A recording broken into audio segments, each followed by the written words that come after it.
반갑습니다. 오건호 위원장님께서 아주 조리 있게 말씀해 주셔서 저는 그것에 공감하면서 몇 가지 좀 보충을 할까 합니다. 아까 영상에서 본 것처럼 대통령께서는 어르신들에게 기초연금을 다 드리겠다라고 했습니다. 그런데 돈이 없으니 우선 가난한 분들 70%에게 드립시다. 여기에 반대하는 분들은 그렇게 많지 않았던 것 같아요. 그래, 공무원연금, 군인연금, 사립학교 교직원연금을 타는 사람도 있고 또 소득이나 재산이 있는 분들까지 우리가 다 쓰기는 어렵지 않아. 그 돈 있으면 애들 키우고 청년들 일자리도 만드는데 쓰면 좋지, 이렇게 생각을 했는데 아마도 그 중에서 일단 기초연금은 주지만 기초생활보장 생계급여에서 한 40만 명의 어르신들에게는 빼앗아 버린다 라고 하는 것에 대해서 어르신들이 공감하실까? 어떻게 생각하실까? 제가 보기에는 복지라는 게 뭡니까? 가장 어려운 사람을 돕는 것이 복지입니다. 어떻게 생각하세요? 가장 어려운 사람을 돕겠다라고 만들어 놓은 제도가 가장 어려운 사람을 골탕 먹이는, 이걸 어떻게 복지제도라고 할 수 있습니까? 어떻게 생각하세요? 제가 보기에는 이건 사회 정의에 맞지 않는 겁니다. 정말 저는 돈이 없다면 차라리 70%가 아니라 65%까지만 주고 진짜 아래 분들을 채워주는 것이 복지이지, 돈이 없다는 것은 제가 보기에는 거짓말입니다. 왜냐하면 법적 근거도 없이 한 조선회사가 망해가는데 저희들끼리 몇 명 모여가지고 4조 원인가를 퍼주자 이런 결정을 하는 나라에서 얼마 돈 없다고 계속 이렇게 하는 것은 사회 정의에 맞지 않다. 이게 저는 첫 번째 말씀드리고 싶은 거고요. 두 번째는 우리가 법에서는 신법 우선의 원칙이라는 게 있습니다. 그러니까 옛날 법이 있고 또 새로운 법이 생기면 그 새로운 법이 중심이 되는 거죠. 오건호 위원장님께서 계속 얘기했듯이 기초생활보장제도라는 것이 있었고 그 다음에 기초연금제도라는 것이 새로 만들어진 것입니다.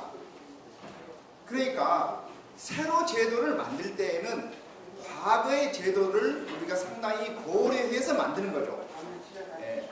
그렇기 때문에 저는 신법에서 말하는 것을 지키는 것이 중요하다라는 거고요. 그 다음에 저는 여기 국회에 와서 제가 이 발표를 하면서 제일 강조하고 싶은 것이 국회에서 법으로 주도록 한 것을 시행령에서 빼본 겁니다.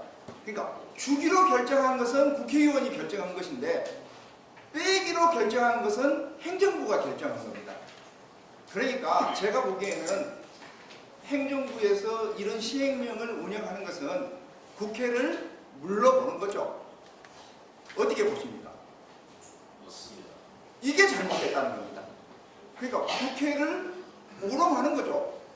국회에서 아무리 결정한들 우리 행정부에서 돈 못 주겠다. 그런데 이걸 결정하는 사람은 누구냐? 말이 시행령이지 시행령을 결정하는 사람은 대통령입니다. 그러니까 제가 보기에는 대통령의 생각을 바꾸는 것이 굉장히 중요합니다. 기획재정부 뭔 힘이 있겠습니까? 대통령이 그거 하면 좋겠다 하면 하는 거고 그거 그냥 가만히 있으면 하지 말아라는 뜻입니다. 어떻게 보셔요?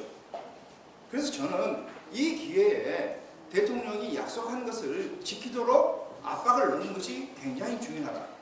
그리고 끝으로 제가 좀 강조하고 싶은 것이요. 소득 인정액에 대한 얘기를 조금 해보려고 합니다. 국민기초생활보장제도에서 소득 인정액은 이렇게 결정이 됩니다. 그 사람이 얻고 있는 소득을 잘 평가를 하는 것이 소득평가액이라는 것입니다. 그 다음에 재산을 소득으로 환산하는데요. 일반 재산, 금융재산, 승용차 이렇게 나눕니다. 그래서 예를 들어서 뭐 똥차라도 뭐 한 200만 원짜리 차가 있다. 그러면 국가는 이 집에서는 매달 수입이 200만 원이 있는 것으로 간주합니다. 국가는 그렇게 간주합니다.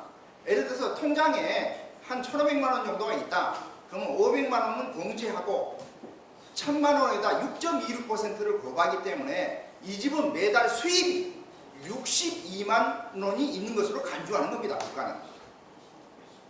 그 다음에 만약에 뭐 그럴 리가 없겠지만 1억 원짜리 집에서 살고 있다. 그러면 서울 사람들은 5,400만 원을 공제하고 나머지 4,600만 원에다가 4.17%를 거부합니다. 그러면 예를 들어서 4%만 거부해도 160만 원이 매달 수입이 있는 것으로 국가는 간주합니다. 엉터리 제도입니다. 엉터리 제도. 그런데 어르신들에게 주는 기초연금을 줄 때의 소득 인정액은 어떻게 하느냐? 예를 들면 집, 통장에 있는 돈, 차가 있으면 차량의 가격 이것을 싹 합칩니다. 그런 다음에 한 1억 원 정도를 공제를 하고 거기에다가 5%를 고합니다. 그리고 잊어버리지도 않고 12로 나누어 줍니다. 그 말은 무슨 말이냐면 그 5% 정도는 1년 수입으로 보고 이것을 12로 나누는데 국민기초생활보장제도는 12로 나누는 것이 없습니다. 용어는 같아요. 쓰는 말은 소득인정액이라는 말은 쓰는 말은 같은데 계산하는 방식이 완전히 제가 보기에는 거의 그냥 털도 안 뜯고 먹는 방식으로 계산을 하는 겁니다. 그건 제가 보기에는 국가가 복지제도를 하면서도 매우 가난한 사람들이 아무래도 정보가 좀 딸리고 사회적인 힘이 약하고 하기 때문에 그냥 문대버리는 거죠.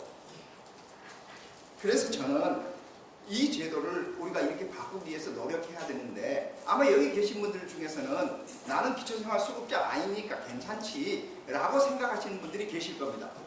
그런데 대한민국의 어르신들 중에 지금 국제기구에서 봤을 때 이 가난하다고 생각하는 사람이 49%입니다. 이건 선진국가의 3배나 많은 건데요. 제가 보기에는 이게 허수입니다. 65세 이상의 노인의 반이 가난하다는 말은 제가 보기에는 65세 노인의 한 30%, 70세 노인의 한 40%, 75세 노인의 약 한 50%, 그 다음에 80세 노인의 약 80%, 90세 노인의 90%가 가난하다는 뜻입니다. 어떻게 보십니까? 결국은 모든 노인은 가난해지게 되어 있습니다. 소득이 없기 때문에. 그러면 가난하지 않는 사람은 누구냐? 저 같은 사람이다. 공무원, 군인, 사립학교 여금금 수급자를 제외한 모든 사람은 가난해질 수밖에 없는 것이 운명인데 이게 현실인데 국가가 가난한 사람들의 기초연금을 줬다가 빼앗는 것은 사회정의에 맞지 않기 때문에 이제 토론은 오늘로 종결을 짓고 이제 대통령의 생각을 바꾸도록 함께 노력합시다. 감사합니다.